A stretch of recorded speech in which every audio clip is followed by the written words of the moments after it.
Ayan guys, may modification tayo ng XR200. Papalitan natin ng swing arm ng KXF 450. So ilalagay natin dito, maglalagay tayo ng bracket para sa linkage niya. Tapos isi-set up natin.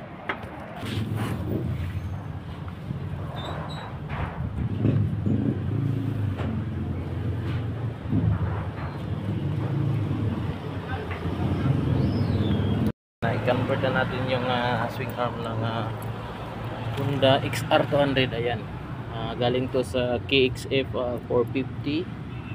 Ayan, ito na yung resulta niya. Ang binago dito, ito lang yung binago, yung para sa linkage niya,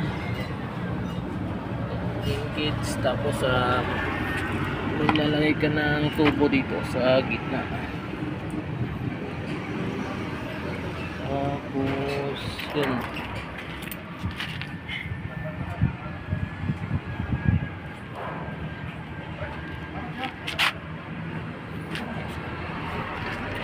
yung brake nya, stop lang yung brake pedal, yung master ng KXF 450.